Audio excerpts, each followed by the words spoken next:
travail du diplomate, c'est un bien grand sujet parce que la plupart des gens ont des idées déjà très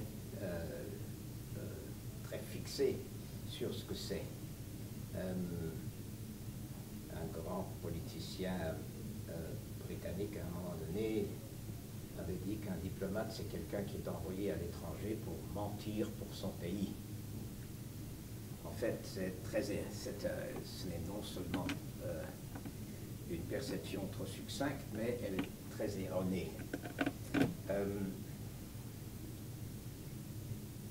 Moi, je préfère définir la diplomatie comme l'acte de nouer des liens en respectant des limites.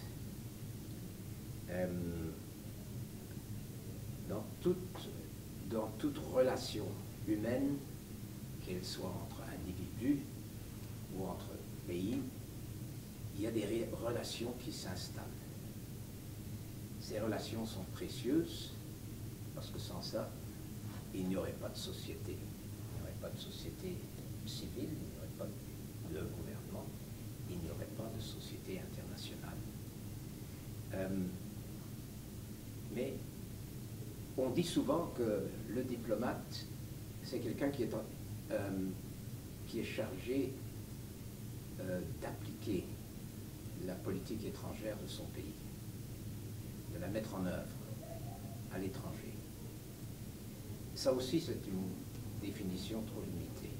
Le diplomate joue un très grand rôle dans l'élaboration de la politique étrangère même, parce qu'il ne faut pas oublier que de nos jours, la plupart des diplomates ne passent pas tout leur temps à l'étranger. Ils passent une bonne moitié de leur vie, de leur carrière, à la centrale, chez eux au pays. Et là, ils s'occupent des pupitres où ils jouent un certain rôle dans l'élaboration de la politique étrangère.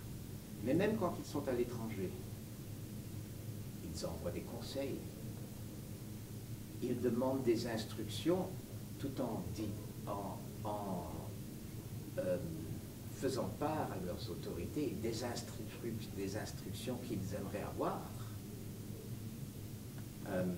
Ils élaborent des suggestions pour changer la politique étrangère, pour la mettre sur une nouvelle base.